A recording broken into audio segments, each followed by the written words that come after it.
Бір замандарда қазақ даласына таныс емес дүние келді. Оны отарба деп атады. Бұл отарба алғаш көргенде шошыған, содан кейін таң қалған, кейін өмірлерін жеңілдеткен технология болған. Сәкен Сейфуллин 1925 жылы жазған өлеңінде белден асып, аттап басып отарбада келеміз, айтқан жерге керек елге апарады сенеміз дегендей мың шақырым жерлерге күн жарымда барғызған, содан өмірлерін онсыз елестете алмайтындай пайдалы дүние болған. Қазақ даласына ғана емес, Европаның өзінде алғашқы кино саналатын пойыздың вокзалға кіруі деп аталатын көріністі көргендер пойыздың қозғалысынан үстілеріне зулап келе жатқандай әсерленіп шошып кеткен екен. Кино өнерінің аса танымал тұлғасы Асанәлі Әшімов ағамыз Бекежанның рөлін ойнағанда сол кездегі адамдар «Сіз Төлегенді неге өлтірдіңіз?» деп сұраған екен. Бұл адамдардың бір кезде киноның өзін шынайы деп қабылдағанына жақсы мысал болады деп ойлаймын. Осындай замандар өткен. Отарбаның қозғалысы, кино өнеріндегі экранда жанданған жасанды өмір көріністері алғашында адамдарды үркіткен, таңсық болған, тамсанған, содан кейін өмірлеріне еніп кеткен соң киноны қалай түсіретінін біліп алған. Тіпті қазір кейбір көріністерді студияда отырып-ақ жасыл экран қойып түсіретінін білмейтін адам аз. Бүгін өмірімізге сан салада еніп жатқан жасанды интеллекттің өзін отарба секілді үркіп қабылдап жатқандар да баршылық. Шындығы, аңызы, білімі жайлы түрлі ақпарат жан-жақтан кеп айтылып жатыр. AI жайлы нақты білім беріп үйретіп жатқандар да аз емес. Осы видеомда жасанды интеллектіні өмірімізге қалай енгіземіз, қай жерге пайдаланамыз, соны білсек әзірге соның өзі бізге көбі олжа болатынын айтқым келеді.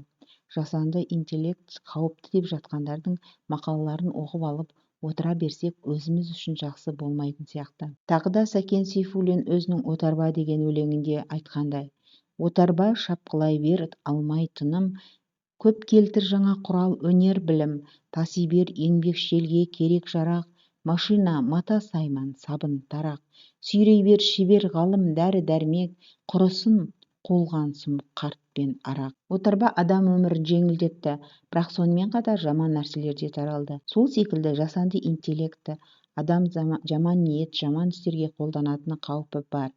Жасанды интеллектіні жасаушылар бар, қолданушылар бар. Біз қарапайым қолданушы ретінде қалай жақсылыққа қолданып, жұмысымызды жеңілдетеміз, соны ойлауымыз керек секілді.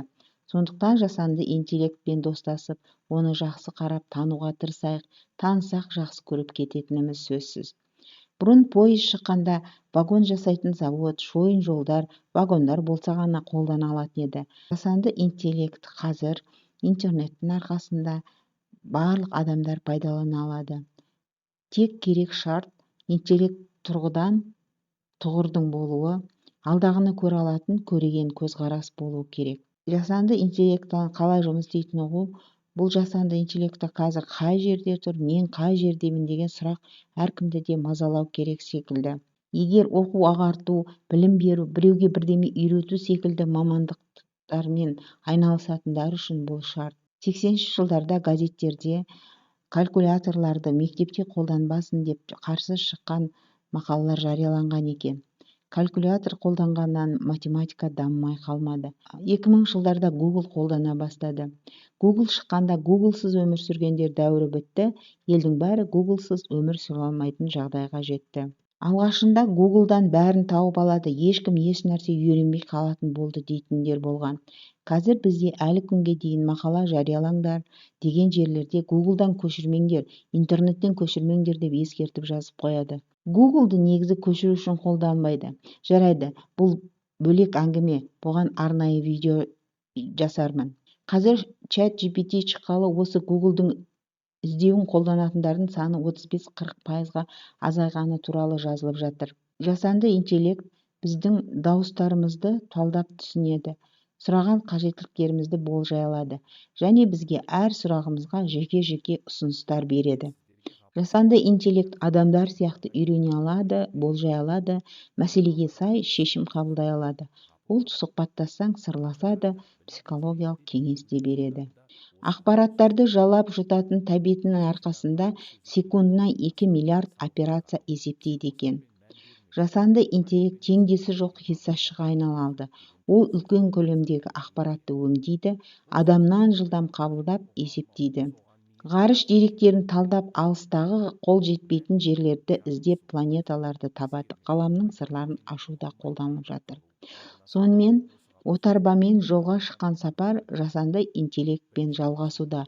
Осы сапарда жасанды интеллект тек технологиялық ертегі емес екенін ұғуымыз керек секілді. Телефоннан көліктерге дейін ол барлық жерде. Жасанды интеллект оқыту, білім беру, білім алуды трансформация жасап жатыр. Мұғалімсіз ақ шет тілін үйрене алады. Мысалы, мен өз басым ChatGPT-де эссе жаздым, зерттеу жасадым, сурет, көрнекіліктер жасаттым. Ал оқушылар, студенттер таңғажайып виртуалды әлемдерді зерттей алады, тарихи орындарды аралайды, сыныптан шықпай-ақ керемет шытырман оқиғаларды көріп, әлемнің кез келген жеріне саяхаттай алады. Мұғалімдер үшін сабақ түріне қарай идея айта алады, мысал көрсетіп бере алады. Нақты сұрақ берсеңіз жауап береді, соған ұқсас мысалдар береді. Сұрақ сұрай білу интеллекттің көрінісі деген сөз осы жасанды интеллектте қатты өтеді. Не іздеп отырғаныңды нақты сұрай білу керек. Сәкен Сейфуллиннің отарба өлеңін тағы да оқи кетейін. Отарба өрге өрлеген тамаш өнер, надандық өнер күшке лажсыз көнер.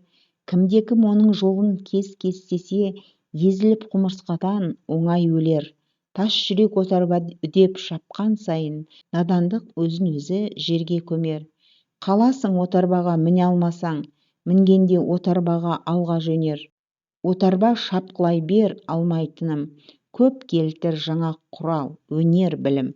Жасанды интеллекті өмірімізде қолданып ісімізге жарата алсақ бізге пайдалы. Сол кезде робот келді, ісіміздің бәрін қолымыздан алатын болды деп қауіптене бермейміз.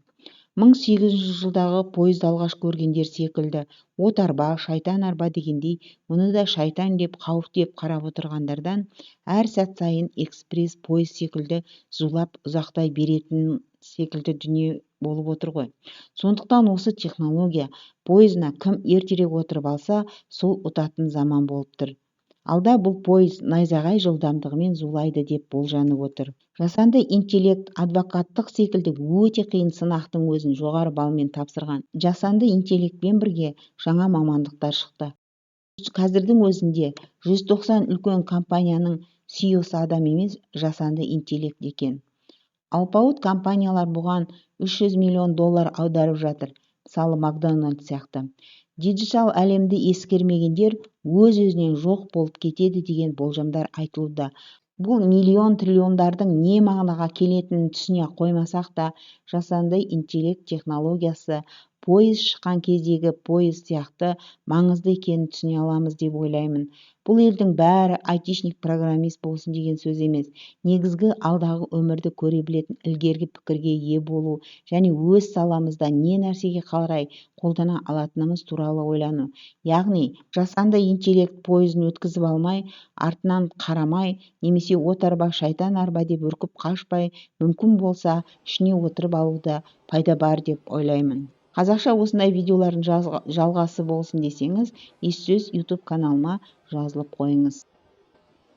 Бүгінгі жаңалықтарды айтуға кіріспес бұрын, осы эфирдің демеушісі керемет пайдалы контент жасап жүрген Ессөз каналы жайлы айта кетейін. Ессөздің пайдалы парақша екеніне Ессөзді Instagram, Facebook, YouTube-тан тауып алып, қарасаңыз өзіңіздің де көзіңіз жетеді. Ессөз нағыз ессөздер мен есті дүниелердің айтылатын жері. Сол үшін де Ессөзді ескере жүріңіз.